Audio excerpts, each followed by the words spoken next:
fellow Falcoholics, what is up? Welcome to episode 128 of the Falcoholic Live. I am your host, Kevin Knight, at Falcoholic Kevin on Twitter, and I am joined by Eric Robinson. He is on Twitter at _Eric_Robinson. Eric, how are you doing this evening? I'm doing pretty good, man. You know, it's the holiday season, so I'm not going to allow the Falcons to, ruin my mood, Yeah. Yeah, I was in, the giving spirit earlier this week, speaking of, I could have done a film review about anything. I could have done 35 minutes on, why Dirk Koetter's offense, why Dirk Koetter's offense designs and makes this team, fail and makes the team, blow leads because it's designed in such a terrible way. But I decided, to instead grace your internet waves with a very nice, positive video talking about Calvin Ridley and how good he is. So, you're welcome, first of all. And but he's having an outstanding year, by the way. He is. It's really quite special. It's sad that Julio hasn't been there alongside him because, this would have been a year where the Falcons probably would have had 2,000-yard receivers. I mean, Julio, if he does make it back for the last two games, certainly has a shot at 1,000 yards still. But we can't put it past him. He's Julio. No, so you can never put it past him. Yeah. Yeah. But guys, we're gonna get to this game a little bit. I know Eric and I talked about it at some length already, but we'll do a little bit of talk on it. Then we're gonna dive into what everyone's here for, which is the hashtag draft takes. The Falcons are moving up. They're firmly in the top 5 now, with the potential perhaps to go higher. Maybe 4, 3, very unlikely, but maybe 4. We'll see. So we got a lot to look forward to there. Shout out to everyone for hanging with us tonight. Very casual show, it's holiday weekend, so the crew, a lot of the crew is busy tonight, but I appreciate Eric for coming on. We're gonna get into that stuff. Dion Donardo. Thank you for the shout out, man. I appreciate you watching these film reviews. It's been over 4 or 5 years since I've used Adobe Premiere Pro. So, if you guys have tips, send those my way. And that program is complicated. But yeah, I think they're functional. They're functional videos. So. Do that for school. Use that for school. Right. Yeah. Mm-hmm.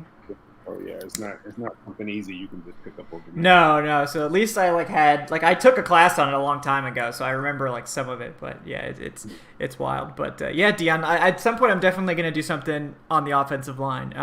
You can bet on that either during the season or the off season. We're gonna get to something about the offensive line.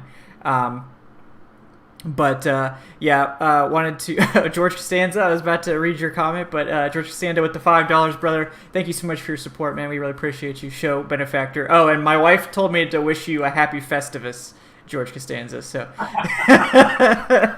she said she'd get a kick. I only have watched a little bit of Seinfeld, so I know who George Costanza is, but I haven't watched all the episodes of the show. But she loves the show, so she gets a real kick out of your name.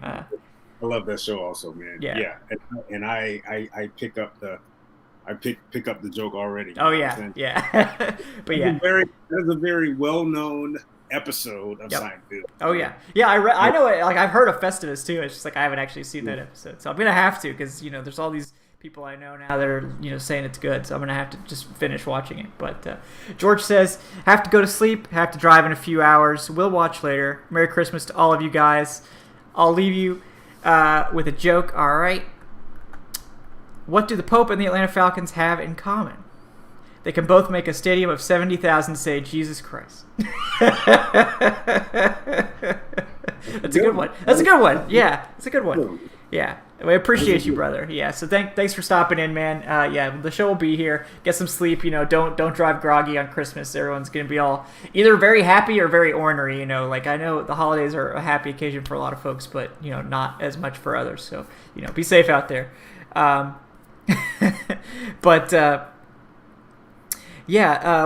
gonna Paul Mack. I'm definitely gonna do more film reviews. You guys seem to like that content. I'd like to be able to get Eric on there. I know Eric is really into that too. So I'm working on trying to find a way that we can simultaneously do one. Just got to work out some of those details. But Yeah, we're gonna be working on more of that stuff, especially in the off season. Maybe some draft related stuff too. So definitely we'll be continuing to work on that stuff. But all right, so let's do a little bit, of Falcons Bucs talk before we get into this these draft takes, which will be the meat of the evening. But I rewatched the game obviously when I was doing this film review, and it's really kind of sad to me, like, that the offense wasted a lot of wasted a career day basically from Calvin Ridley. Russell Gage was playing well.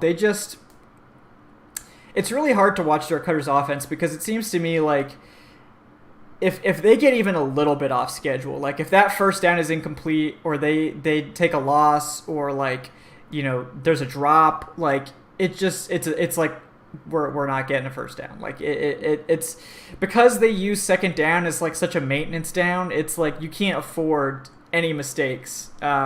Because they use this second down as like a coddling down, where they're like, okay, well, we're going to run it for 3 yards, or we're going to throw a 5-yard pass or a screen or something, so we can get to third and short. And we've talked about all this, but it's just that's something that really stood out to me from this game. And I am going to do something about this at the end of the season, hopefully, as we talk about moving to a new offense. But the way this offense is like designed, I mean, it's why they blow so many leads. Like they don't have a run game that's functional. I mean, Ito Smith is doing his best. I mean, I think he averaged 4.0 yards per carry, which is like one of the best days for Falcons running back all season. But they don't have a run game. They don't even have the threat of a run game. They can't burn clock. It's just it's real bad.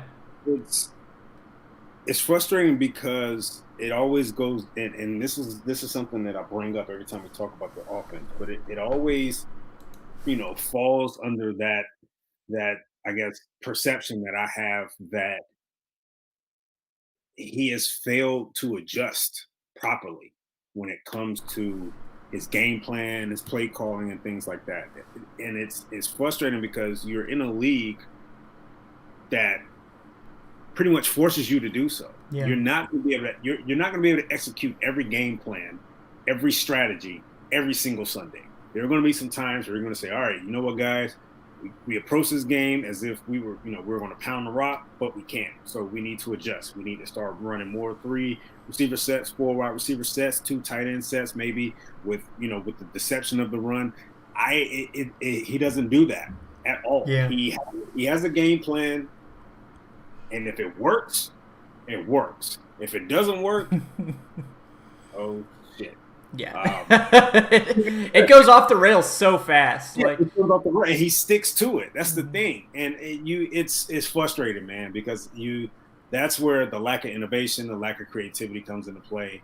We're not saying they need to have a younger play caller. That's not the case here. But what we're saying is that they need a play caller that's definitely more adapt to the game. He's able to be able to change the game plan, able to be able to flip the script a little bit when it comes to that. Yeah. And it's frustrating, man, because this is for 2 years we've heard it where, I mean, teams are like, we kind of know what they're going to run. Right. Yeah, it's predictable, and there's not really much about the offense that is more than vanilla. I mean, in this game, there were at least a few creative route designs. There was a rub route on one of those touchdown plays that looked good. I mean, there's some of these things in there, but this is the bare minimum of what you'd expect from an NFL offense. And I wrote about that in the preview because one of the key highlights within the game for me was, of course, Dirk Koetter versus Todd Bowles. And I broke down where, in the preview it states that, this needs to be a strategy where they need to incorporate a lot more shorter routes, but they also need to really revamp the options, the route options, the route concepts, because this is a Tampa defense that's fast, aggressive. Would you say they're fast and physical, Eric? I wasn't going to go there. I wasn't going to go there. They're fast. They can get at you with the front four, but they also have the personnel. They also have the coordinator that says, hey, if we need to blitz, we'll blitz and we'll get there. So he needed to change things up with that. You need to get a fast defense, get them free flowing a different way. Get them. That's why we saw a ton of play action, and there was really no run game whatsoever. Yeah, because what he was attempting to do was to get the defense to flow this way, but literally bring the offense in a different direction and make it easier. And that's why you saw a lot of the intermediate routes work with them. Yeah, I mean, and Sean Murphy-Bunting was just a disaster. Like, that guy, Calvin Ridley just destroyed him on basically every play. I love the one-on-one options against their corners. Yeah. You know, even Carlton Davis. I love that. I love that matchup. Yeah, Ridley was toasting Davis too, and he's their best corner. So I mean, Ridley's a really good matchup for Davis too, because Davis is kind of like a much better Isaiah Oliver. But like, he's not really the type of guy you want matched up on those shifty route runners. Like, he's more of the if he wanted to to press more, I think Davis probably would have had he would have won a couple matchups. But what changed in the second half? Bowles got aggressive. Yeah. Bowles said, "Oh wait, I forgot the Falcons can't pick up blitzes to save their lives." Yeah. And I don't think that was a knock on the front four, because I think he expected the front four to get and I like I said, their front four is capable of getting after anybody. But I think Bowles said, "Okay, enough of this," because he's doing too much play action. And that's where the blitz comes from. You can't. It's kind of tough to play action when the defense is coming with a blitz, because you're telling your quarterback to turn his back temporarily as someone is coming free. That's not going to work. So the blitzing literally took away play action altogether. Yeah. And the Falcons were stuck at that point. When they have to leave that running back in, and to be frank, the running back doesn't even pick up the blitz right. Like, no. So they leave a running back in to pick up the blitz. The running back doesn't pick it up, and then they don't have a hot read. Like, it's just I don't understand this style. Like, if you know your running backs can't pass protect, what do?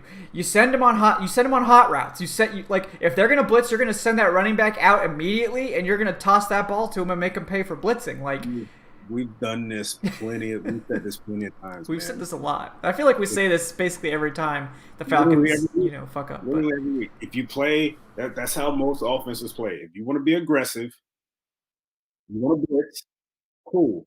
I'm going to give Matt Ryan 2 plays. If he sees a certain coverage, if he reads, a certain formation and says, okay, you know what, I think they're gonna come on a slot corner blitz, or Devin White might be coming free by himself. So we're gonna hot read. We're gonna switch up the play. We're gonna go to play number 2, and play number 2 is gonna be a quick drag with Hurst coming behind Devin White on that blitz, which means I got to get the ball out quick. I mean, it's not that hard, but it's not there. It's not there. Yeah. It's real rough. I just don't. There's nothing else I can really say about Dirk Koetter, and it's almost like it's pointless because we know he's gonna be gone in a couple weeks. But it just this man knows his job is on the line every single week. Maybe he's just resigned. Maybe he's just resigned to the fact that he's getting fired, and he doesn't really care. You know what trips me out? Dude, he probably put together that entire defense. Yeah, probably. He should know it pretty well. And for the first couple drives, it looked like he knew it pretty well. But over the course of his tenure in Tampa, he pretty much added that defense slowly but surely. He drafted. Didn't he draft Devin White? I believe he drafted Devin White. God, I can't remember, man. I can't even believe that. I think Arians was only what, year 2 for Arians? This is year 2 for Arians. Yeah, I think Arians drafted Devin White in his first year. Well, he definitely brought in JPP. Yeah. He definitely brought in Barrett. Maybe he just needs to not be the play caller. Maybe that's the secret. He brought in Levante David. Yeah. I believe David was added during Cutter's tenure. I think David's been there for forever. I think maybe he got extended during Cutter's tenure though. Maybe. I can't remember. I just don't know that many Bucs players. Levante David's one of the only ones that I know, and I think he's been there literally forever. Either way, doesn't matter. He knows his team. He knows a good portion of that, of that defense. And again, man, it's frustrating because he's stuck in mud, man, and he doesn't know what to do. Yeah. So Yeah, there's nothing else really to say about him. Just like as we saw in this game, you don't even need the threat of run to run play action. You just have to be able to pick up pressure when they send it. Like that's all you need to be able to do. Like the Falcons have no threat of a run game at all, and the play they like all three of the plays I highlighted, all three of the Calvin Ridley plays. It was all of his biggest plays of the game. Was all play action. Like every single one, they ran play action before they hit a big play to Calvin Ridley. So, yeah, like, go ahead. No, I'm just saying, like, we just need to do that. Like, just do that. Like, I don't know why you don't just do that. Like, there's no reason not to run play action. What was interesting, and I'm pretty sure you heard them highlight this too, man.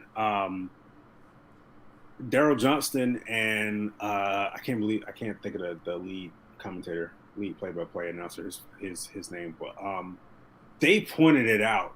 Oh my God, dude! Like 9-10 times they pointed it out. Like, how is the play action working? And they don't run the football. They're not running the football. They're not getting anything on the ground. They're not even attempting to run in certain cases because I think Matt had like 23, 24 pass attempts by halftime. Oh yeah. They just didn't even try, and that was smart. But they still resorted to it. They still used the play action, and it worked. It was beating them, and the announcers called it out. They're like, "Hey, this is something you need. This is working for them, even though it's not supposed to be working." But well, the nerds would tell you, that you actually don't have to be able to run the ball to run play action, and it's true. You don't, but because I had someone argue with me about that when it came to breaking down Arthur Smith's offense, and they were saying like, yeah, you're leaning on, because play action is used heavily in that scheme too, and it worked very, very effectively, of course, because when you play the Titans, you're keyed in on what guy? Derrick Henry. That's it. So it works effectively for them. Yeah. But even with the Falcons, it can still, it can be effective without a threat of a run game. But as we've seen with Arthur Smith, Kyle Shanahan, if you have the threat of a run game, it's even more effective because those guys, they don't just fall for the read. They don't just read the play and then back off like they do with the Falcons. They read, Derrick Henry possibly getting the ball, and they're like, okay, I have to start sprinting right now or I'm going to get trucked in about 3 seconds. You have to read that. Yes. There's no, they're not going to run the ball with Derrick Henry. No, it's Derrick Henry. You have to read it every single time. Yeah. So it definitely helps, but as we've seen, it can still work because these guys have it ingrained in their heads to read these keys and read these plays and this motion before they bail and play coverage. And they have to do it. Some of these really instinctive guys will, find a way to kind of get around that. But most players, they're taught, read the backfield first before you bail into coverage.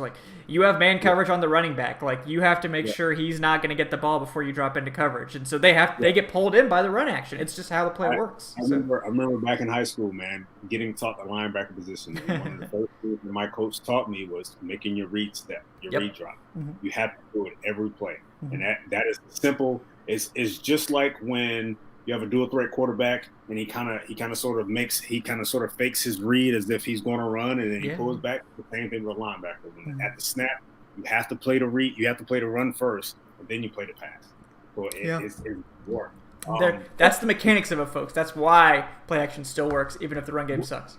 What's interesting to me is the fact that what type of defense this is. This is an aggressive defense that likes to blitz. And, he didn't make any adjustments to it. It's almost as if he approached the game thinking they're not going to blitz. Oh, they wouldn't dare. It's Todd Bowles. They're going to blitz. Yeah. And it was simple because Bruce Arians at halftime, he knew it. Falcons were blitzing in the first half. They were getting home. They were hitting Brady. They were forcing wild throws. They were forcing errant throws. They were sacking Brady. It worked. So what did he do? He said, okay, you guys can continue to blitz. But what I'm going to do is I'm going to run shorter routes with Mike Evans to get Mike Evans free. I'm going to run shorter routes with Scotty Miller to get Scotty Miller free. And it's going to, as long as my guys pick up the blitz, you can blitz every play. I don't care. But Bruce Arians made the adjustment, but Dirk Koetter didn't. Yeah. I mean, that's pretty much sums it up. And also, welcome to the show, Evan Birchfield. Evan, how are you doing tonight? Good. I hope everyone's getting ready for Christmas, and we're only 2 weeks away from the end of Dirk Koetter, so doing pretty well. Yeah, man, we should celebrate that. Emergency show when Dirk Koetter gets canned. Just gonna be confetti and champagne getting popped off. GM, oh yeah, head coaches getting fired, special team coordinators getting fired, but I don't see Dirk Koetter getting fired. This is weird. What's going on? Yeah, I mean, he's the most deserving. He was probably more deserving than Dan Quinn, if we're being totally honest. But well, that maybe that's a hot take. I don't know, but we were just dishing on Dirk Koetter. Speaking of Evan, so is there any Dirk Koetter shades you wanted to add before we move on to something else? Our weekly segment. Yes. There's not much more I can add. I'm just excited to, whoever the next offensive coordinator or the offensive head coach hopefully is, having some sort of run game that's, averagely reliable. It's just like right now it's just pathetic. I mean, Todd, I forgot what the exact number was, but I tweeted it out, like Todd Gurley and Brian Hill connected for, 12? What was it? It's like negative yards and shit. It's like carries -3. You're not going to win football. Yeah, you're not going to win football games with a run game like that. I know Ito Smith had, better numbers, but they weren't like amazing either. No. He's kind of being thrusted into the main role now, just because he is doing better than both of them. But he's still not like what they need in a running back. So, like, if they do go, hopefully, I'm kind of more leaning the Arthur Smith way, just because I think it's crucial to having, like, if you have a run game like that, I mean, you see what it does for Tannehill. Yeah. But we haven't had, a pretty solid run game in quite some time. Right, so like 2017 was like the last time. Yeah, that's crazy. Yeah, like a run game where you actually felt comfortable about them. Recently, it's just kind of been one of those things where it kind of reminds me of Madden. Like, if you play Madden online, a lot of people will just pass the whole time, and then every now and then they'll do, like, a run play or something. But that's kind of what it's been, where we're throwing the ball, 45 times or something a game, and then you have some carries here and there. Like 10 carries, yeah. How many attempts did he have? He was well in the 40s. And DW pointed it out. He's throwing it at a crazy number right now. Like 49, didn't he? He got like 49 pass attempps. I think, it was something like that. I'm gonna look right now. I know overall he's just throwing way too much. Oh yeah. Remember DW? Yeah, 49 on the number. Jesus. DW actually pointed that out after the game on Twitter, and he said, "Man, I can't recall a game where Matt Ryan had that many pass attempts and they actually won." Right. Yeah. Just doesn't. It doesn't usually work out. I didn't realize in the first game against Seattle he threw it 54 times. Yeah, he did. Good Lord. I can't recall. I can point out games off the top of my. I remember the Cincy game in 2018. I think he had he might have had between 45 and 50 pass attempts, and of course they lost that game. And everybody sees the personnel and think, "Oh man, they need to pass. It's going to be a run and shoot offense."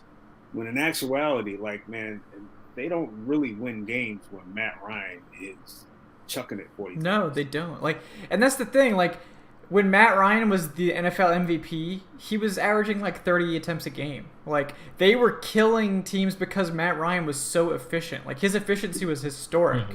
Like, even the first 3 or 4 years in the league, he wasn't. Mm-hmm. He wasn't chucking when he had Tony G and he had a rookie Julio. Mm-hmm. Yes, like they had several very successful years where Matt Ryan didn't necessarily need to throw the ball like 50, 40 times a game. Like, yes, Matt Ryan's capable of throwing the ball that many times, but like you should probably stop and ask yourself like if that's a good idea for any quarterback to be throwing the ball that many times. In 2016, he threw it 534 times.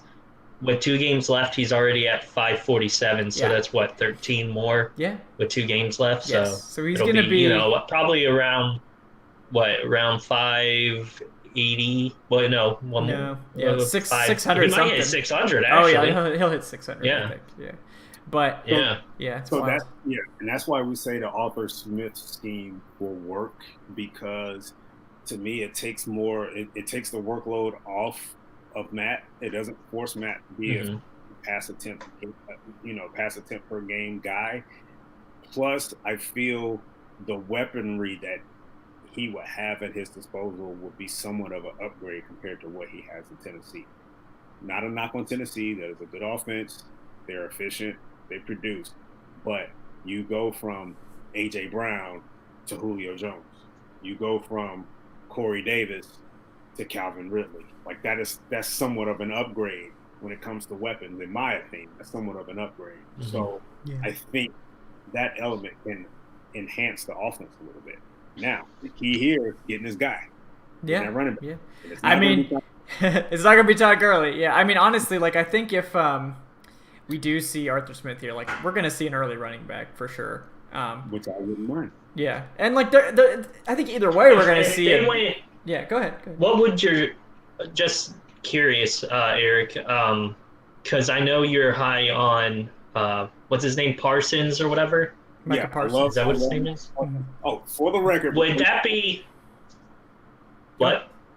Before the record, before you ask me that question, ever, I want everybody that's listening to hear me out clearly, because for some reason they seem to get me confused. Where the Falcons stand in the top 5 right now, they're either going to get a quarterback or the top defensive player available. I have no preference. If they go quarterback, good. If they go top defensive player, it is Micah Parsons, pretty clearly.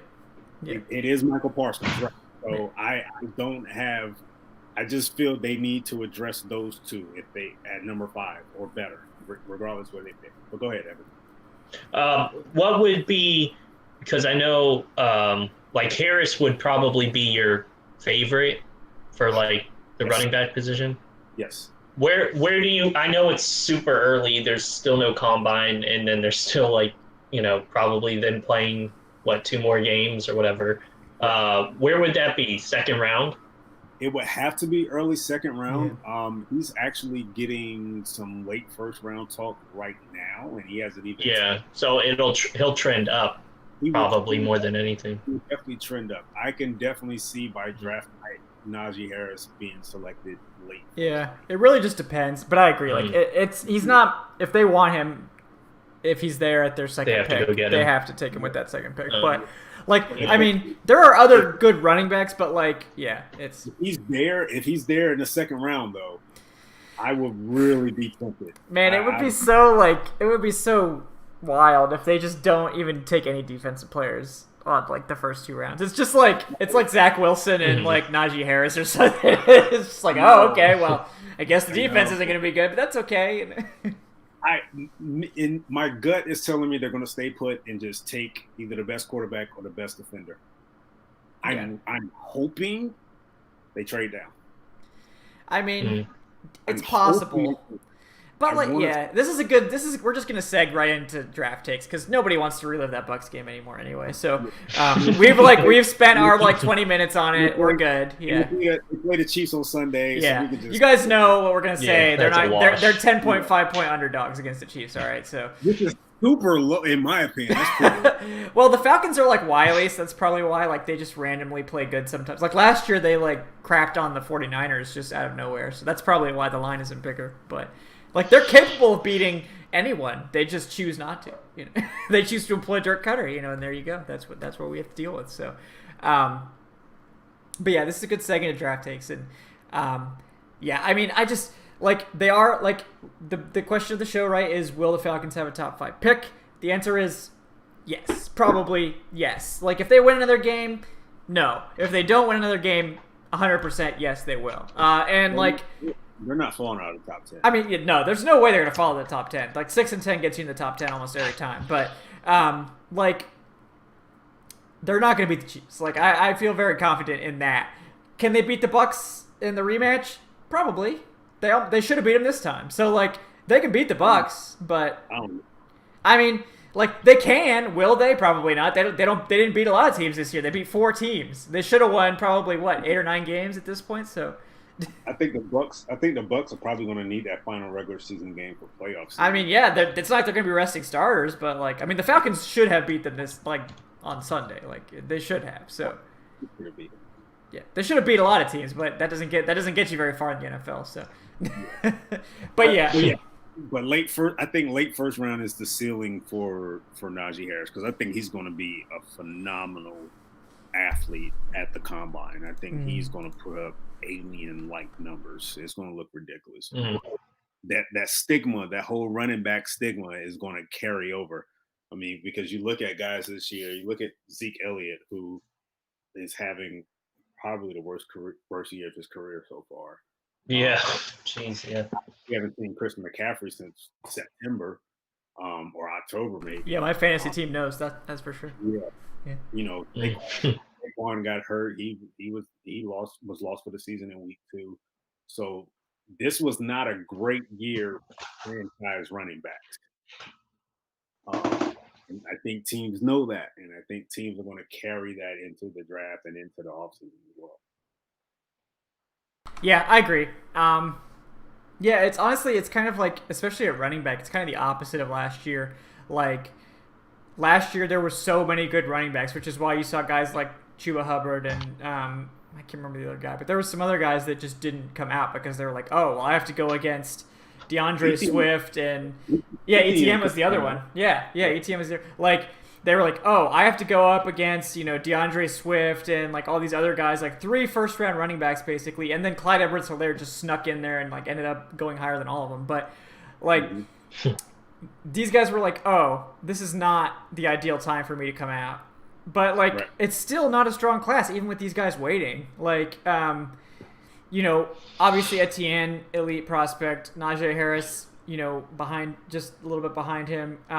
There are some other names that are good, like Javonte Williams from North Carolina. Like, generally, I think Michael Carter gets more of the shine because he has slightly better stats. But like, if you like Najee Harris, watch Javonte Williams from North Carolina. Similar player, like very big physical back, not quite as gifted a pass catcher as Harrison. I don't think he'll test out anywhere near as like elite an athlete as Harris, but for a guy that's probably like a third rounder instead of like a high second or late first, Javonte Williams could be an option. I really like Kenneth Gainwell out of Memphis too. Very different style of running back than the Najee Harris, Javonte Williams mold. He's like a big slot receiver, like right around 195, 5'10", but he is an elite receiver out of the backfield, and has tremendous stats at Memphis. I think you probably want him to bulk up a little bit if you want him to be your like main guy, probably get him to 200 pounds, but he plays slot receiver for Memphis and has ridiculous yardage. Like, this is a guy that's going to be helping you in the receiving game, which is very important in my opinion for running back. But Chuba Hubbard's the other guy, right? He's had a kind of a down year, but he had 2,000 yards last year. This guy should not get out of day 2. He might, but Chuba Hubbard, he might just because running back. It is what it is. Like, DeAndre Swift didn't go until the second round. So. 2 names that come to mind to me that could be really solid mid-round target. Rakeem Boyd out of Arkansas. He's maybe around 215, 218. He doesn't have breakaway speed, but if you give him enough of a crease, he can house it. Physical back, strong back, runs a little upright in between the tackles, but that's a teachable trait. Him and Khalil Herbert out of Virginia Tech is another mid-round running back that I like. He transferred to Virginia Tech this past year. He was one of the top backs in the conference in terms of rushing yards.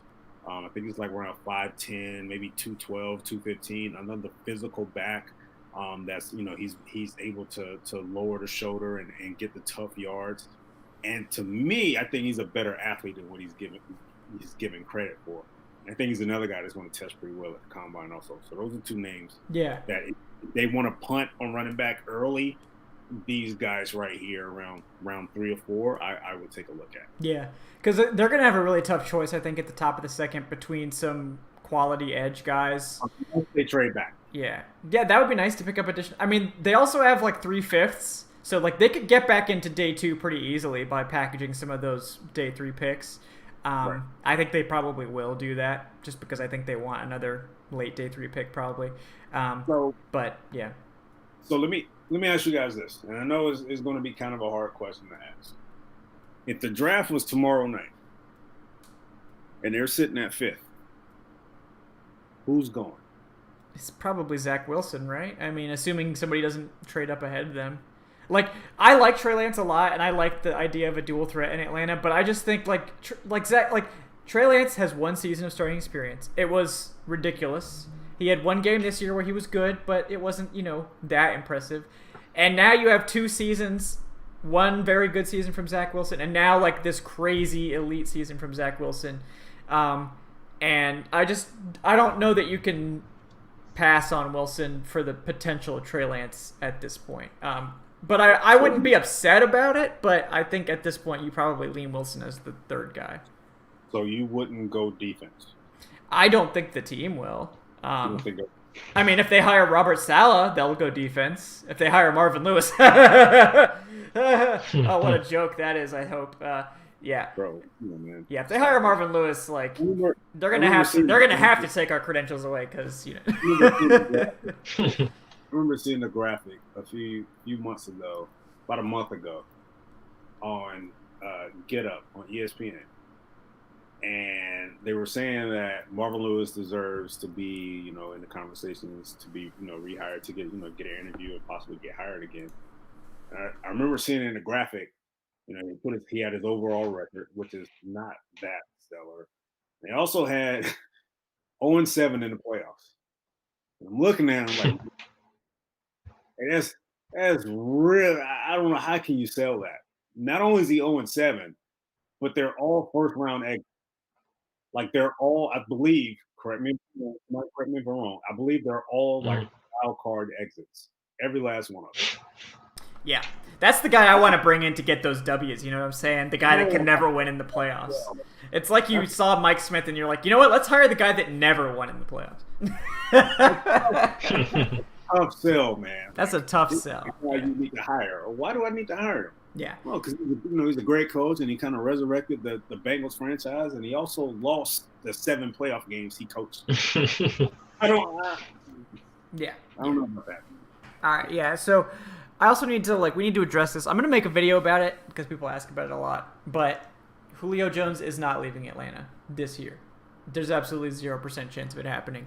Julio Jones cap hit is $23 million. Absolutely no team is trading for that kind of cap hit on a player that missed, 4 or 5 games due to injury, is on the wrong side of 30. And also the Falcons are still on the hook for about $38 million in dead cap if they were to even trade him. So for reference, that would take them negative $15 million this year in a year where they're going to have very little cap. So it's not possible. It won't happen. So you can stop asking about that. We can talk about future years. I mean, it's probably not likely in 2022 either. But, at least there's a conversation we can have about it. But yeah, Julio's not going anywhere in 2021. So don't even pretend that that's an option, even on Twitter. I know you will, but, don't. So top 5, I guess for me, I think it has to be quarterback, assuming they take an offensive head coach, right?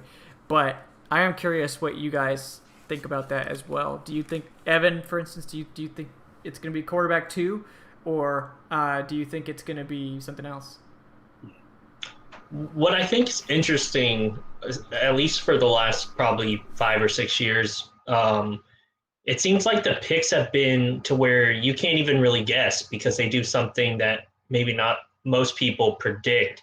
So it'll be interesting seeing whoever the GM and coach is, do they go the obvious route where it's all the mocks have them taking, for example, I don't know how it's going to change before April or whatever, but let's just pretend it's Justin Fields. That's what all the mocks are saying.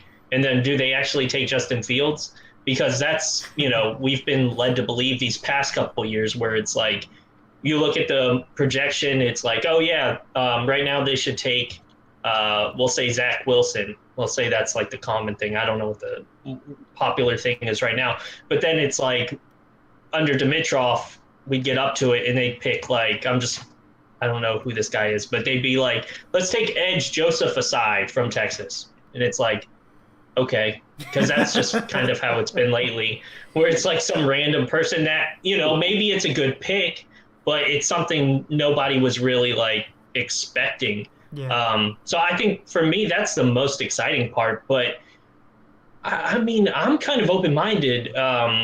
If they take a quarterback, I'm not going to hate it. I understand it. If they took like Eric's pick, Micah Parsons, or I don't know, Patrick Surtain, like would they go corner because they've been struggling there, even with, aside from what they have towards the future. But I mean, everybody else is kind of not great. But there's a lot of time between now and then, so I don't really know. Like, I don't have a clean answer. I guess I would guess quarterback, because I don't think you're going to get a chance like that, at least hopefully not to be that high to take a quarterback. But you obviously want whoever's in charge feeling confident in that quarterback, not just kind of like, well, he's there, let's take him. I mean, we still have a pass rushing problem. Oh, yeah.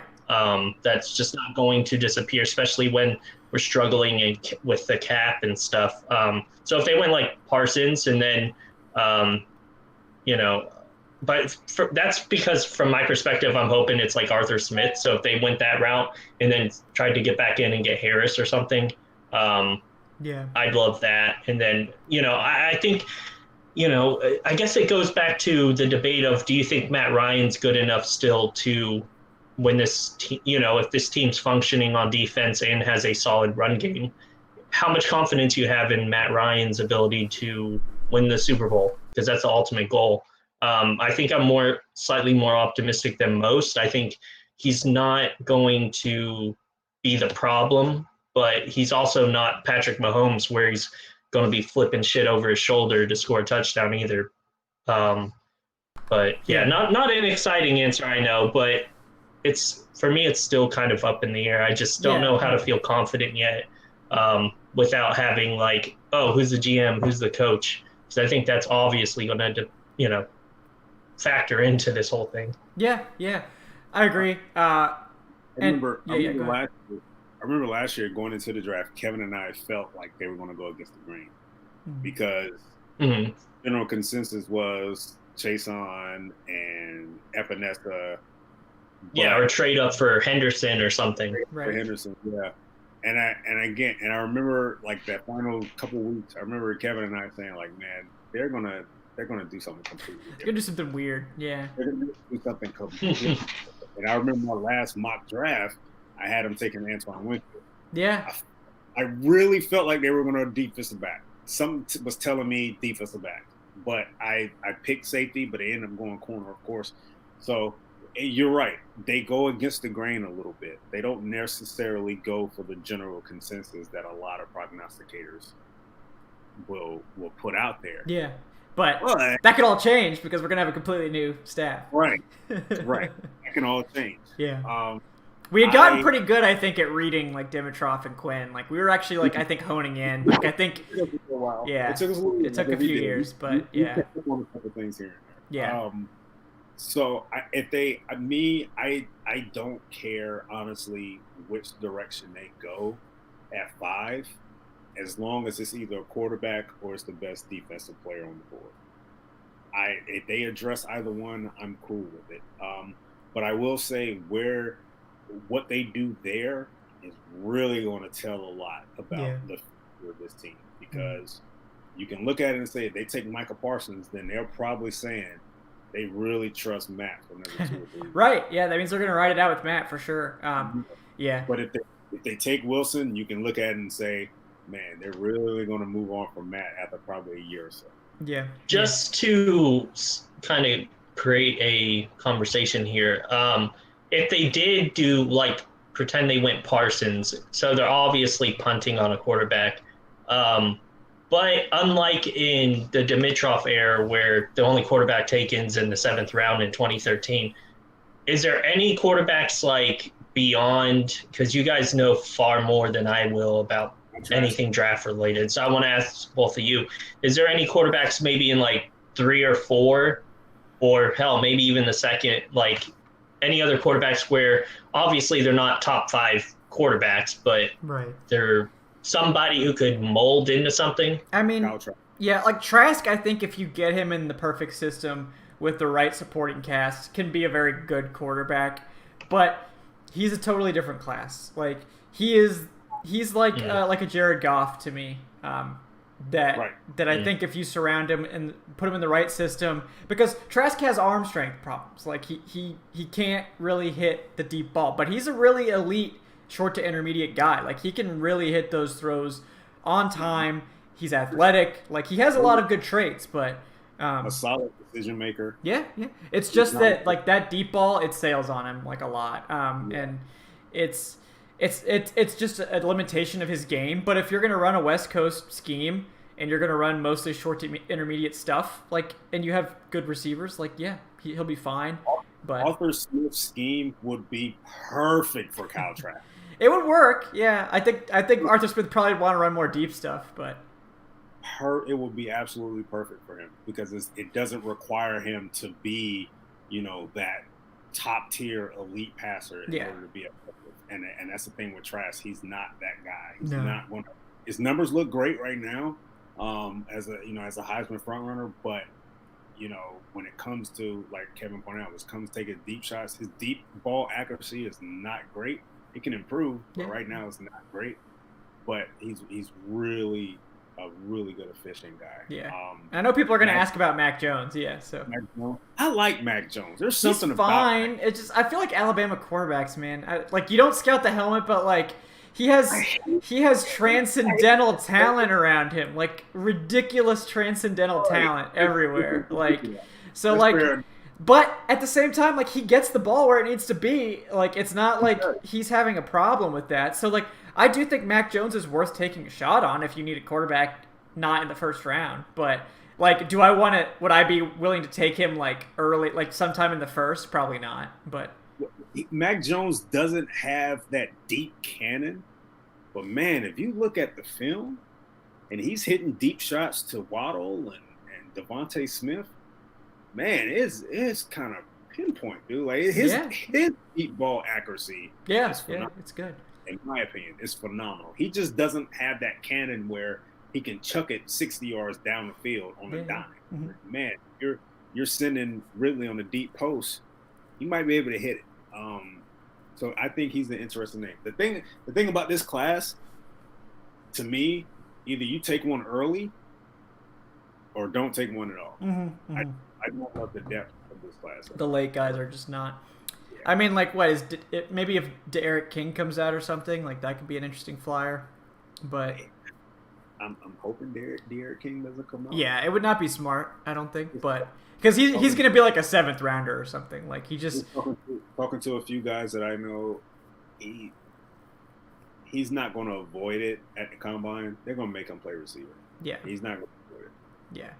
I mean, he needs to have a better year as a passer to get serious consideration. Yeah, but not to mention Miami opens the year against Alabama next year. Right. Yeah, I mean, I think he's a guy that's like worth taking a flyer on because, like, look, if he doesn't work at quarterback, like you said, like you could probably find a role for him. Like he's a really good player, but I would prefer to let him play his natural position and give him a shot. But yeah, he just needs to work on his passing. That's the big thing. But all right, so I got a couple donations to read off here. Mithrandir with the $20. Happy holidays, fellas, Mithrandir. Thank you so much. Like I said, my favorite name on the stream, Mithrandir. That's a great one. Shout out to Lord of the Rings. I'm getting my 4K extended editions on Sunday, apparently, so I'm excited about that. There you go. Yeah, so that's going to be a lot of fun. I've been waiting for those to come out for goddamn forever, so that's nice. Then we have Dion DiNardo, new face on the stream. I think this is the first show I've seen you, brother. $10. Thank you so much for your support, man. We appreciate you. He says, fellas, great job. Love the show. His question is, what do you really think of our offensive line in the run game? Do we need upgrades? And is Mac leaving a major concern? Because it is for me. So, anyone want to take a shot at that first? No. That's why they drafted Matt Hennessy. Yeah, we do have Hennessy, so that does. We might see him this weekend also. Just doing the injury report, it flew super under the radar, but Mac is dealing with a concussion. And if you saw how I mean, concussions are weird injuries anyways, where they can end your season or you can miss just a game or maybe come back. Hell, I don't know. But he may be out this week to where Hennessy gets a start. So I would hate to see Matt's career end on that. Yeah. On a concussion, keeping him out in the year. But I wouldn't be concerned. Matt Hennessy was one of the best center prospects in the draft last year. He just needed a year of teaching, and that's what he got sitting behind Alex Mack. I think he's going to be fine next year when they answer him in. My concern, left guard, what they're going to do. I really, if I was a betting man, I don't think James Carpenter would be the starting left guard in 2021. I can force me personally. I kind of like this guard class in the upcoming draft. You might see him take one on day 2, late day 2, maybe early day 3. But that's a concern of mine. Yeah, I agree. And also, no, go ahead. I didn't mean to cut you off. Also, it's I think flying under the radar just because of how shitty the season's been. But Chris Lindstrom's been playing as one of the top right guards, probably guards overall, but right guards definitely this year. He's like second in total snaps at right guard. If you care about PFF stuff, his PFF grade is, I think, top 3 in the NFC. I think the only 2 who were ahead of him before this past week, I'll have to check it, the updated, but before this past week was Zach Martin and Brandon Sheriff, and that's for NFC right guards, or just guards. I'll have to check. But he's playing at the top, I mean, for how young he is and stuff, where they drafted him in the first round, you would hope, but it's paying off. So they're set at that position for hopefully the next decade. But yeah, it's really just left guard, and it's like I've done some mocks. It's really hard to get to insert a left guard for this team because the other needs are so big. I don't really know what they're going to do there. Like, James Carpenter's not the guy. Like, he's been serviceable this year. He's been much better than he was last year. But a decent season. Yeah. Okay. Yeah, but, like, you don't want to go into 2021 with him as your starter. I don't know that it's going to be the draft. Like, if they trade down from 5, and I want to talk about that possibility too here, but, like, if they trade down from 5, I think it gets a lot easier because you're going to pick up another day 2 pick at least, and probably a future first. So, like, that makes it a lot easier to potentially squeeze in an offensive line pick. But, like, as it is now, like, they're going to have to probably get creative. Maybe they can try to sign someone in free agency. Maybe they can have Matt Gono play left guard. I don't know how he does on the left side. He's been absolutely fine at right tackle. Like, not really a big drop-off between him and Caleb McGarry. Like, he's clearly going to be our swing tackle. I don't think they're going to let him leave. So can he play on the left side? Can he play left guard? I don't know. That could be an option. But, like, I think they're probably going to have to try to roll the dice on someone late.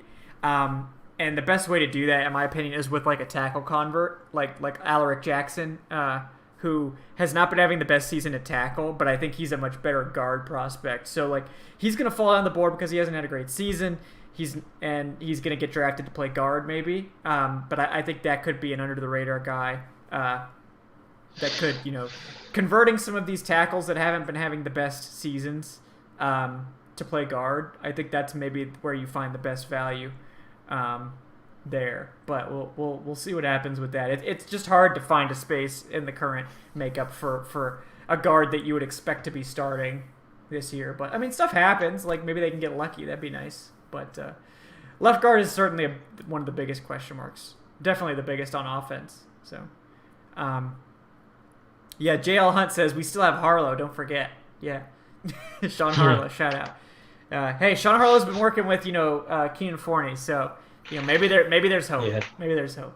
But, well, Adnan wasn't here for that. Yeah, right. Flipping the table. Yeah. Yeah, Deon Donaro says, I'd trade a third for Sam Darnold. But, yeah, if that's the route they want to go, I think that's actually a pretty reasonable idea.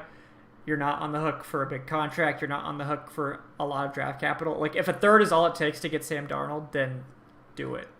Sure. But that to me that means they would have to move on immediately from Matt, right? I mean, they'd basically be making him the backup this year, and then they would have to make a decision on Darnold next year. But I mean, at that point, I just wait to see quarterbacks down the road. Yeah, I mean, I think it's like maybe you spend the third to see if you think Darnold really can be the guy, and then you give him, maybe a 1-year deal next year in 2022 to keep him around and give him a shot to start if that's the route you want to take. But the upside of that would be that you would be able to use those first 2 picks on defense. You could probably trade out of that 5th spot and get a lot of picks. If they're not taking a quarterback at 5, they have to trade out of that pick. They cannot sit at 5 and take a defensive player. I like Micah Parsons. I think he's an elite prospect. I don't think you can take him at 5. I think you have to trade back. I mean, I'm not saying that he's not worth the 5th pick. He's not worth the 5th pick for the Falcons. Why not? Because they don't need linebackers, man. They just don't.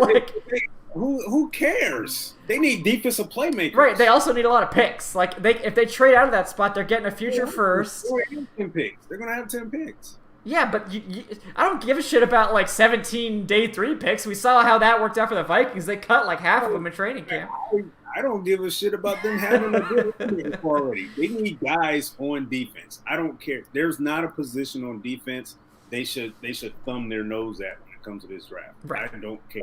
Yeah. They need elite talent on that side of the ball. Yeah, and I don't disagree with you. And also welcome Adnan to the show. Adnan, how you doing tonight? Oh, I'm doing good. Better late than ever, huh? Yes. I know we had people oh man, there's not gonna be any Matt Ryan debate without Adnan here. So he gets in late. There's time still. We're gonna work it in. But yeah. I mean, if they do stay at 5 and take a defensive player, probably should be Micah Parsons because he's the best player available. Don't disagree at all with that take if they stay there. But I don't think you can afford not to trade down because there gonna be people that want that pick.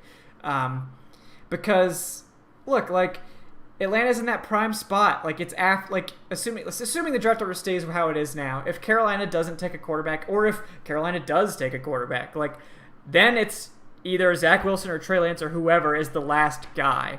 And the Falcons are all right, you want him, come up and get him. I mean, and if you don't want him, we're gonna take him.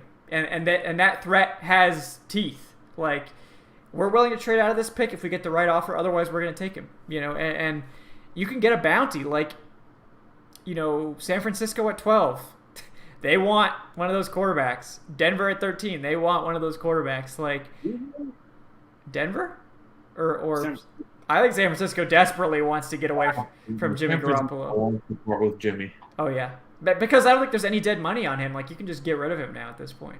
Yeah, they front-loaded the shit out of that contract. I don't know if they want a rookie quarterback.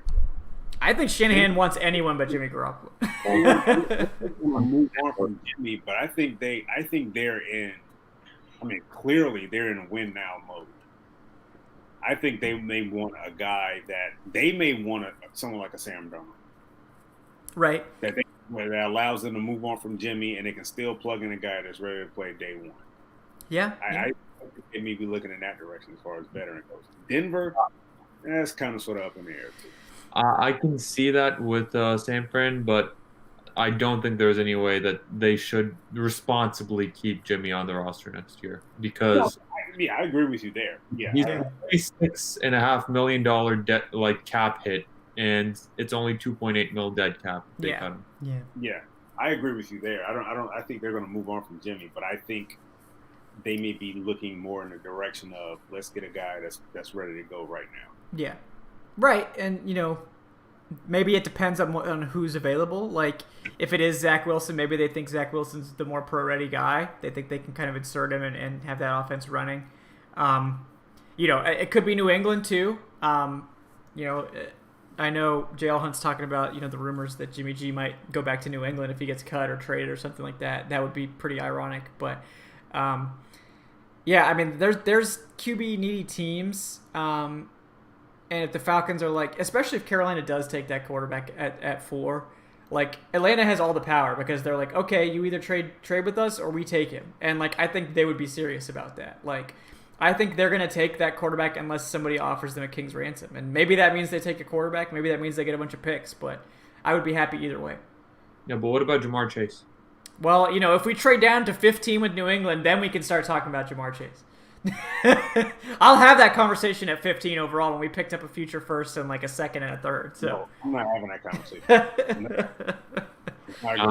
Eric's more of a Devontae Smith type of Oh, guy. I see. Yeah, I should have known. Yeah. He was talking about Mac Jones earlier, so I should have known he'd be on the Alabama receivers. So I'm not a guy at all. Like this is I don't know. This is just when it comes to trading down, I'm definitely all for that. I've never. Yeah.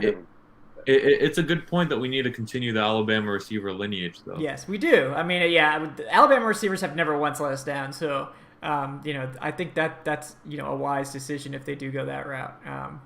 Jalen Waddle is right there too. It's your preference. There you go.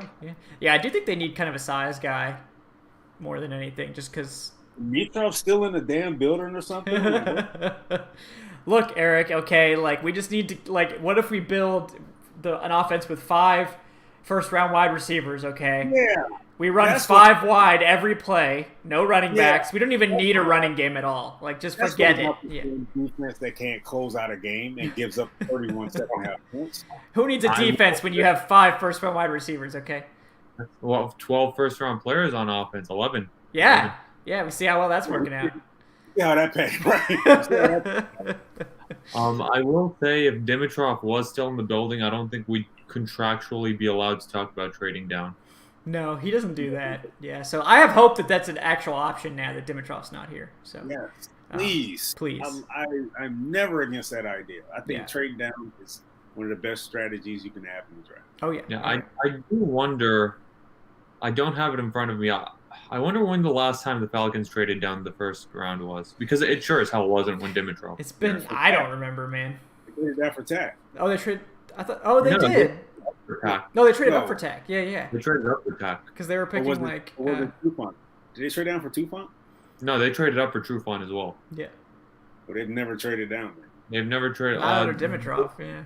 They gave a third rounder in both of those deals to trade up for both Trufant and for Tack. Yeah, they never traded down. And they traded back up into the first round for Sam Baker in 2008. And Caleb McGarry. I'm noticing some trends here. Yeah. And Julio, of course. Yeah. They've never traded down. Maybe they have. Maybe they might have traded down in like a later round. I don't remember. But maybe like the 80s or something. You're speaking specifically first round, right? Yeah, specifically first round, because they have traded down like in the draft. That would be ridiculous if you never trade down in the draft period. Yeah, they have like in later rounds certainly, but I don't think Dimitrov has done it. Yeah, Dimitrov is not. I'm just wondering when the last time the Falcons as a franchise have done it. Yeah. Oh man. Oh, that's a good question. Shit. Yeah, we got to research that. Yeah, because I mean, we took the great Jamal Anderson in 2007. Good Lord. Oh jeez. Oh jeez, just got to bring that up. Yeah. With the future All-Pro Pryor Jerry as well. Yeah, I mean, in Pryor Jerry's defense, he had that catastrophic injury. It was pretty bad. Yeah, I mean that definitely affected him. But yeah, I mean, apparently the last time they traded down was 1997. In the first round. Yeah, in the first round. Yeah. What the hell? Are you 23 years? Man, are you serious? That's wild. That's a long time. Whew. All right. Well, exciting stuff. All right. Who did you get in the 1997? I'm very curious now about that draft. Was it a good move? Yeah. I'm looking now. I mean, the next year they made the Super Bowl, right? So we got Michael Booker. Dimitrov was what, a ball boy for the Patriots at that time? Maybe, yeah. Yeah, I mean he'd probably just discovered hair gel in that year. He was the assistant to the assistant general manager. Yeah. That's the last time they traded down? Yeah. Apparently. That's wild. Yeah. Man. Wow. 1997. Yeah. All right. In this short interlude, while we have some research being done, I want to remind you guys, if you haven't already, to like the video. That helps other people on YouTube find the show. We appreciate that. If you're not already subscribed, hit the subscribe button as well. A lot of folks have already been tipping and donating tonight. We really appreciate that support, guys, and we appreciate all that. Our Patreon is also there as well for folks that maybe want to do like a monthly thing instead. There's some exclusive perks. We're gonna start letting you guys weigh in on what videos we make week to week. What you guys want to hear. You get access to some Discord stuff. If you're in Discord, that's another thing you should check out too if you haven't yet. So yeah, check out those links all in the show description. And also we had a question from Michael Smith about safeties in this class because we haven't really touched on safeties. This is a good safety class. It's deep too. There's a lot of guys. Let's see. I'm trying to remember right off the top of my head. Like Andre Sisco, obviously. Like I live in Syracuse. I've seen Andre Sisco play. He's a lot of fun. Like he is just literally a boomer bust. Like if you like had to have a poster child for boomer bust player, it would be Andre Sisco because he's literally all or nothing. It's like I'm either gonna get an interception or I'm gonna like miss this tackle and it's a touchdown. So he needs to like calm down with that a little bit. But he's led all of college football in turnovers for like 2 straight seasons, and his turnover numbers are just ridiculous. Like he is more often than not he's gonna guess right and he's gonna get a big play. But you have to be willing to take the good with the bad with that. Like he is ultra aggressive and it shows. I also think they do need to keep Keanu Neal. They need to keep him. They can't afford to replace both safeties in 1 year. They just can't do that. That's too tough. But there are a lot of really good safeties in this class. You probably heard about it. I know the Georgia fans like Richard LeCount. He's a good center fielder type. LeCount may go back to school. He may go back. Interesting. Okay. I like Paris Ford. Yeah. Not a big guy in terms of size and frame, but he's a thumper. And his presence, like he's such a good hitter. I honestly believe he'll be the second best hitter on the defense behind Keanu Neal. Yeah, they'd have some real tacklers back there. He's not a big guy. He's aggressive and he's vocal, and he's the guy that that the Falcons could use in their locker room. A guy that can, really get in somebody's grill and, change the dynamic of that defense a little bit. So I like him. Von Holland out of Oregon is another one. Yep. Another guy that's not great when it comes to frames, but football IQ stands out. Tackling is pretty solid. And he's been somewhat of a playmaker for Oregon. This is not the greatest in the world. Someone like late, because this is a deep safety class, like someone maybe early on day 3, like Richie Grant from UCF is a guy that I've liked for a while. He's a center fielder, like he's not a box safety, but as a guy who's got some range, who can make plays on the back end, like if you're drafting him to play free safety, I think that's Caden Stern's good. I know someone in the chat mentioned Hamson Nasiruddin from Florida State. Just a big ball of clay. That's what he is. So. Not at free safety. No, not at free. No, he's strong. He's like Derwin James without technique. He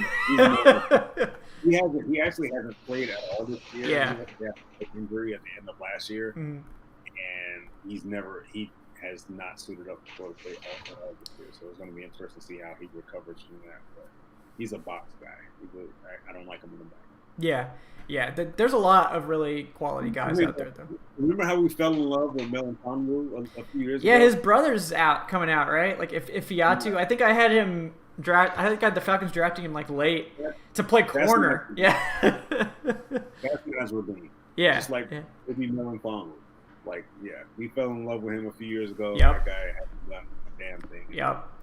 Yeah. Well, what about a guy like Trevon Diggs and like? If we're looking at second rounds. Who? TCU safety. Oh, Morik? I like his size, man. Yeah, he's big. He's one of those big free safeties, and he's another guy that also is very athletic. He was a playmaker on the back end for him. The tackling is where it comes into play for him. Also the angles. That's one red flag that comes out with him. Yeah. He doesn't really the greatest angles in the world, and it often gets him out of position and forces a big play on the defense. So that's something. Yeah, but I think as of right now, he's probably the number 1 safety. He's really risen this year, I think. Like for me, he was more of like a late day 2 guy going into the season, and he's had a really impressive 2020. I'm just wondering because we really like AJ Terrell has made strides as a tackler with the Falcons this year. Like I don't know if he's still PFF's #1 run defender, like overall, not just like rookies, not just cornerbacks. But I'm wondering just. But the issue is it's going to be a brand new coaching staff, or it better be a new coaching staff. So I don't know how much like stock we can put into that. But man, it's tackling is something where I'd rather have to work on tackling than coverage. Yeah, if it's there in the secondary. Yeah, you could teach tackling if you don't have a bad coaching staff. So you can't teach physicality. Now, there's a difference between not being physical and just being a bad tackler. Like, there's a big difference there. Like, some guys just don't tackle well. If tackling is a red flag for you, then Cisco may be out of the question. Well, the thing, Mooring may be out of the question. well, it's like Cisco has the want to. He just, like, throws himself in there without any care for anyone, including himself. Not really caring about wrapping up or anything like that either. But, like, he doesn't shy away from context. That's what I care about. Cisco has some Thomas Deku in his skill set. And you go back to Deku, you couldn't rely on Deku to tackle a damn soul. But he always found his way around the ball. Wasn't the greatest athlete, but again, every time there was a turnover, he was often involved. And that's how Cisco is. You turn on the Syracuse tape, that guy is literally everywhere. What did he have, 11 interceptions last year? Something stupid? And he makes some acrobatic interceptions. Oh, yeah. He's just unreal. Like, I think you can fix his tackling. Like, I will say, for as bad as Deku's like end was here, that 2012 season it was really good. Special. Yeah. Like you had Deku and William Moore. Yeah. And I think Cisco's a lot better than Deku. To be fair. I think he has some traits in him. He has some he does. Like he needs to fix his tackling. Like it's not good. Like he just doesn't care about tackling. I think is the best. Like he'll throw himself in there to try, but he doesn't like wrap. He doesn't like use his shoulders. Like he doesn't really technically do anything well with the tackle. He's so concerned with picking the ball off that a lot of times he'll just like run in front of the player and just like not even attempt to tackle them because he's like, I think I'm gonna get this pick, and then he misses it a little bit. Well, given what the Falcons have dealt with over the past few years at safety, at free safety specifically, like I mean, when was the last time they really had that? That ball hawk back. Right. That guy, it's been a while. I mean, in fairness, KZ can be considered that from a few years ago. Yeah, he had that one really good season. But after a while, we were saying like, man, if we can have KZ's ball skills and add him with Ricardo Allen's physicality, even as a small safety, you have a Pro Bowler. But that's the thing. Like you either play KZ, who takes the worst angles in the world, or you have a guy like Ricardo Allen that he can't. When it comes to turning the ball over or creating a big play, that's just not his thing for some reason. Yeah. It's interesting. Like, I do like if they keep Neal, I think you can afford to maybe swing for the fences on like a Cisco and just hope you can kind of tone down the aggressiveness a little bit. Fix the tackling a little bit. That sort of thing. The other thing about it is if you have a secondary full of sure tacklers, so Keanu Neal, AJ Terrell, whoever the second corner is going to be, because it's not going to be Isaiah Oliver. It better not be Isaiah Oliver. Then you can probably afford to get away with a less than spectacular tackler, plugging it into those guys. Whereas if you have two of those guys, then it's going to be more of an issue. Yeah. I will be honest. I want a guy back there that can flip a game with the turnover. Right. Like, you could have 5 missed tackles, but if you get a pick for every 5 missed tackles, like, it's probably worth it. Kevin Byard from the Titans, not the greatest tackler in the world. No. But his coverage skills forces offenses not to put the ball deep. I'm the same boat, and that's why I'm saying, like, especially with more sure tacklers in the secondary, you can get away with it, and you can have kind of the best of both worlds, because the lack of tackling isn't going to kill you, whereas it could if you have like 3 of those players in the secondary that are just all or nothing. Yeah, I think when it comes to this defense as a whole, over the years, they've had a lot of sure tackles, but they haven't had guys that can really, make that. Yeah, like my guy Paul Warlow a few years ago. That's the thing. Like, you can get sure tacklers in the secondary, all right? They cost you a 7th-round pick, and their name is Kamal Ishmael, all right? Like, you can get sure tacklers. They just can't cover anyone. Like, you'd much rather have coverage in your secondary. Yeah, they've been in dire need of that. Just give me a couple guys that late in the fourth quarter you need a play. That guy's gonna make a play. Yeah. I'd rather they prevent the reception than have to make a tackle. Yeah, then make the tackle on 4th down. Right, yeah. Oh, Ricardo Allen made that great tackle. Unfortunately, he was 20 yards downfield. Yeah. You can sure tackle all you want, but if you're sure tackling like 8 yards down the field every single time, every play, then it's like, all right, they're still going to move it down the field. Yeah, yeah. Like, remember the Eagles game last year? Then they needed a play. Okay? Needed a play to be made. And, of course, they gave up that miraculous catch to Aguilar, but the play that was made to win the game was a tackle by Isaiah Oliver. Yeah, that was Oliver's best moment as a Falcon. Yeah, that was his best moment. He tackled Ertz late. Yeah. But still, that was a moment where it's like, man, come on, guys. Like, please, something. A pick, a forced fumble, something. Like, we need that. They've been getting a solid number of turnovers this year. It's just been they've all kind of come in spurts and like it hasn't affected game. Yeah, that was weird. Yeah. I mean, like, just the Cowboys were just, I guess somebody buttered up their ball. I don't know what happened, but yeah, and then they blew the giant lead. So who cares? Any turnovers in the fourth quarter? Right. Like, none. Yeah. Bleedy had the one against the Panthers. Hashtag free Bleedy. That's the only one I can think of. Yeah. Yeah, and I mean, shout out to Bleedy Ray Wilson High. Yeah. Hashtag free Bleedy. Yeah. Well, actually, Bleedy had one a couple weeks ago against the Chargers. Yeah. Bleed. Like, I don't understand. What does this man have to do to get on the field? It's the old vet that's making them. Like, come on, guys. Like, Madden needs to come up with clutch, Gene. We need to get Evan on the phone. All this man does is make plays. He gets like 3 snaps a game. He comes in for like a handful of snaps and gets a pick. And it's like, oh, well, back to the bench for you, Bleedy.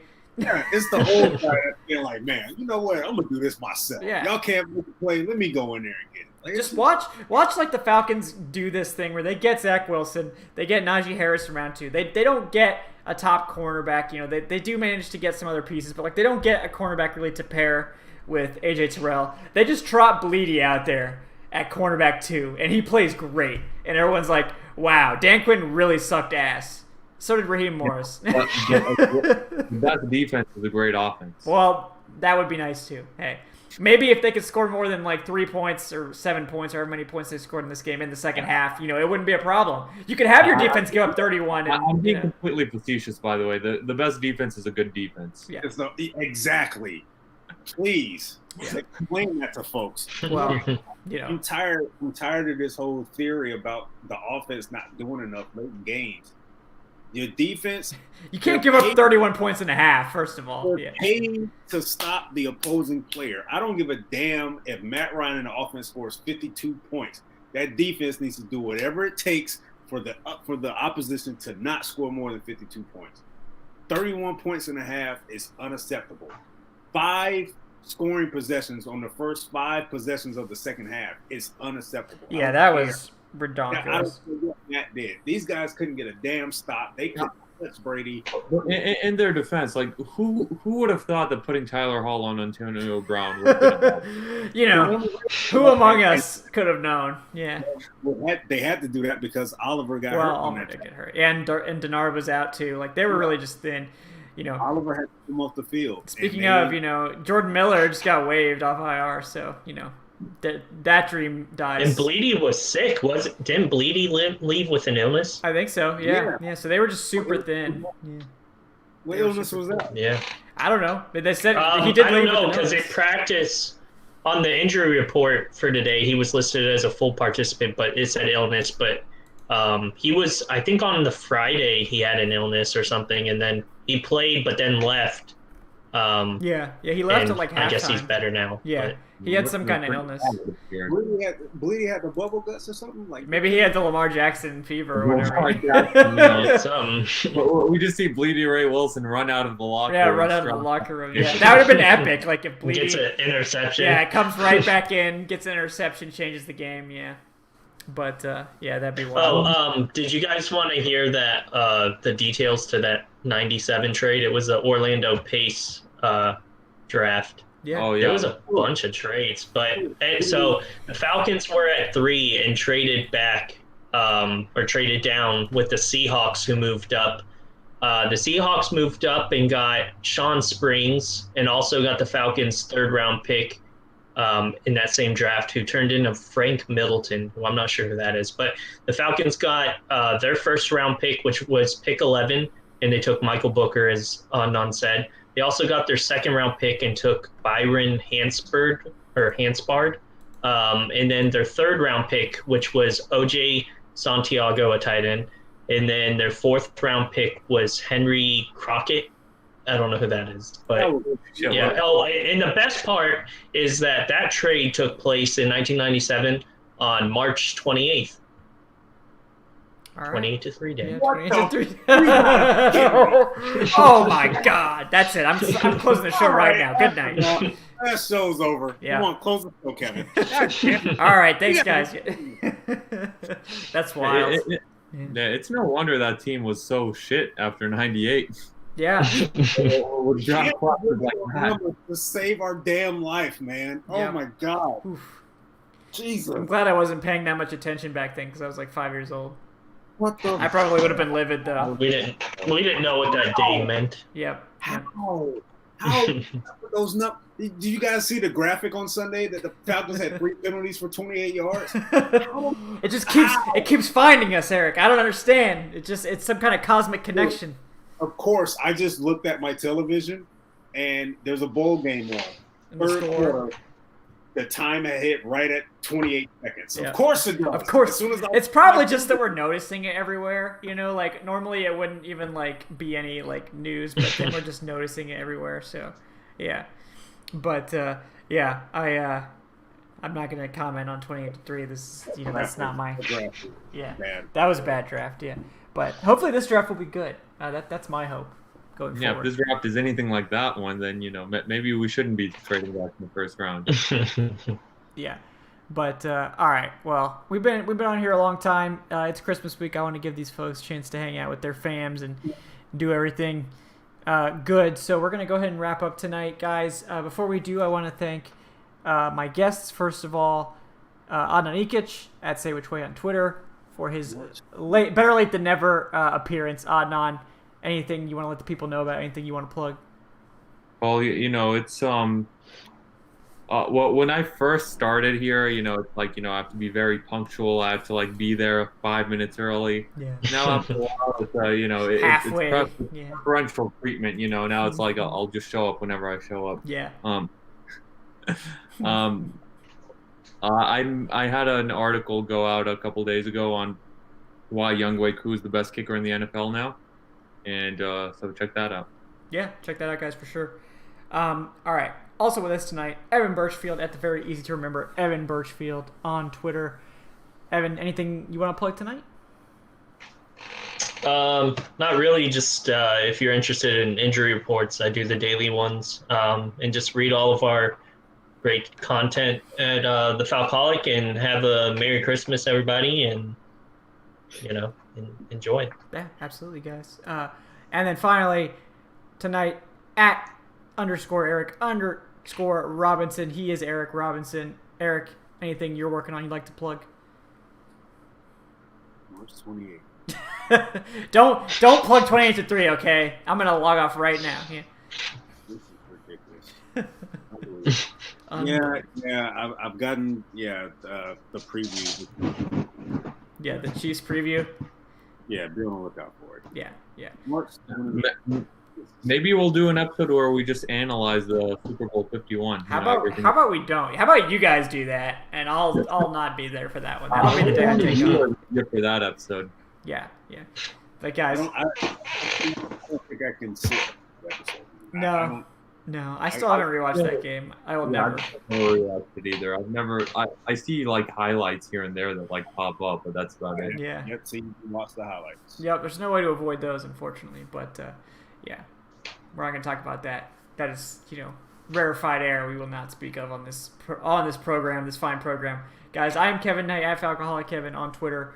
Harvey Presley, I will be doing more mock drafts. I'll be doing a lot, like one a week, especially in the off season. We'll probably do a live one on the show, maybe more than one. I really appreciate everyone's support on the channel videos. Those have been fun to make, been fun to get into. The quality will get better. the content will get better. I hope to get some of these guys involved too with that. But those will continue to be coming.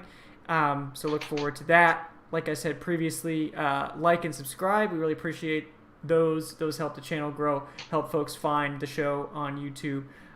If you're interested, the Patreon link is patreon.com/falcoholiclive. If you're interested in supporting the show, unlocking some exclusive perks, Discord privileges, all that good stuff, check that out. The Discord link is also below, and you can follow the show on Twitter at Falcoholic And also, we'd be remiss if we didn't say, you check out the parent site, thefalcoholic.com, for all of our tremendous written content. There's a lot of really talented people. All the people on this show are included in that.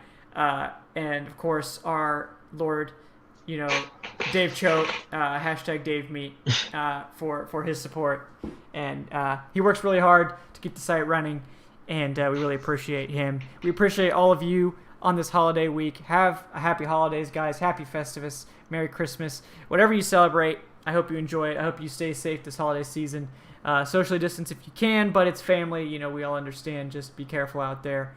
And just hope you guys have a great week. We'll be back on Sunday for the post-game show.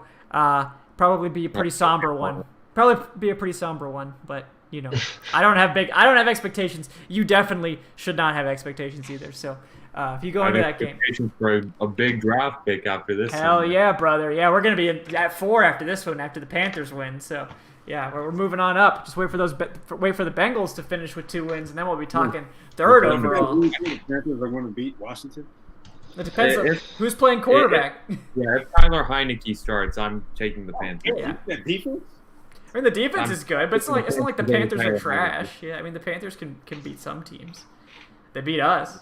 It's not saying much. No, it's not, but yeah. Anyway, guys, thank you so much for tuning in. We will talk to you guys again on Saturday. Until then, enjoy the rest of your holiday week, and we will be here to commiserate with you after what is likely to be, a not great game by the Falcons against the reigning Super Bowl champion Chiefs on Sunday.